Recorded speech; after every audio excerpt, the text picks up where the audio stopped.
Did Snow White really exist? The life of 16th century Bavarian noblewoman Marguerite von Balzac has all the markers of the classic fairy tale, but without the happy ending. Marguerite, a beauty with snowy white skin, grew up in Bad Wildungen in Germany, where her brother owned a copper mine. Small children, deformed and stunted from malnutrition and hard labor, worked the mine and were referred to by locals as dwarfs. Around the same time, a man who believed children were stealing from him was arrested after offering them poisoned apples. When Marguerite was a girl, her mother died tragically, and soon after, her father remarried. Marguerite's new stepmother, a woman named Katharina of Hatzfeld, hated the girl and arranged for her to be sent away to live at court in Brussels. There, Marguerite met and fell madly in love with a young Prince Philip, who would one day become King Philip II of Spain. The passionate romance that was soon sizzling between the pair angered not only Marguerite's jealous stepmother, but Prince Philip's father, the king, who saw Marguerite as an unfit wife for his son. At 21, Marguerite, perhaps sensing the danger swirling around her, wrote out a final will and testament. The words in that will accused no one of murder, though her handwriting, trembling and feverish, a telltale sign of poisoning, told a much different story. Marguerite died shortly thereafter. Her death passed off as the result of illness. But, to this day, many suspect the sweet and stunning beauty with the snowy white skin was, in fact, murdered. And all because of the machinations of a jealous and wicked stepmother.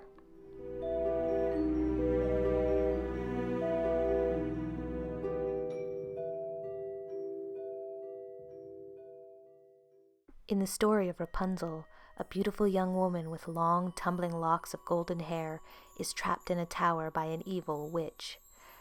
In the 3rd century in Asia Minor, a woman called Barbara was also trapped in a tower, not by a witch, but by her own father. Barbara was a golden-haired beauty with a conservative and devout pagan father. When she was growing up, her father would often take her to the Supplicatio, a day of prayers and processions in honor of the Roman gods. But when Barbara came of age, she converted to Christianity and refused to attend the Supplicatio ever again, much to her father's horror. You see, at the time in the Roman Empire, the Supplicatio was not just a religious ceremony, but a political one. All citizens were required to attend to help win the favor of the gods for the empire. All those who refused were branded traitors and sentenced to death. So, to save both her life and her soul, Barbara's father took her away to a town where no one knew of her and locked her up in a tower, keeping her existence a strict secret. Unfortunately, Barbara, enraptured by her faith, shouted prayers from the high windows of the tower, alerting the locals to her presence. She and her father were then arrested and dragged before a judge. The judge declared the girl a traitor to the empire and sentenced her to death. Defiant, even in the face of her sentence, Barbara shouted Christian prayers and insulted both the gods in Rome. And so, the judge, as a further punishment, decreed that Barbara's own father would have to serve as her executioner. The poor man was then forced to behead his own beloved daughter. He died himself shortly thereafter, heartbroken and devastated. Barbara's story is a tragic one, but is it a tale of religious devotion gone too far? Or is she a martyr, as some see her, or even a saint? Whatever the case, Barbara lives on in the tales of that tower that was once both her prison and her protector, and of course, in the stories of her tumbling locks of golden hair.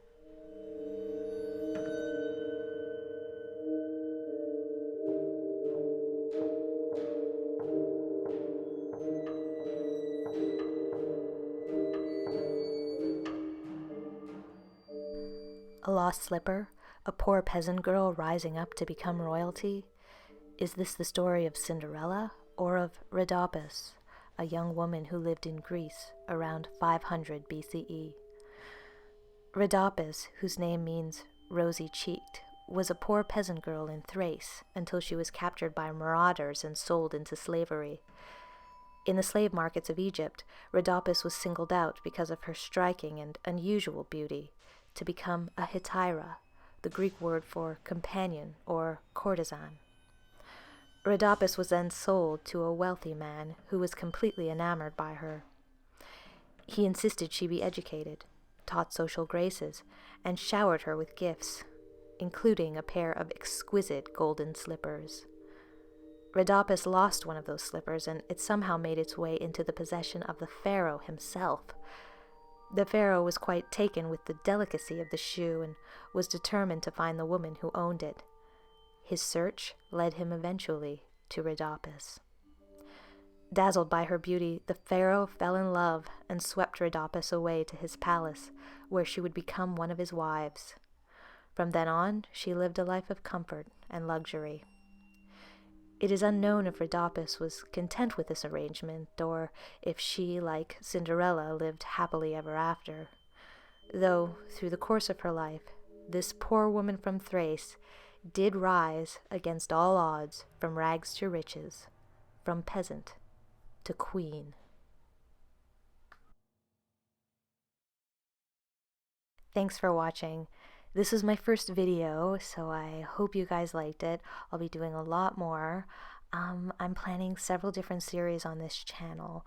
I'll do more true or original dark versions of fairy tales like this one, but I'll also be doing creative retellings of some of the more creepy and obscure fairy tales that you may not have heard of.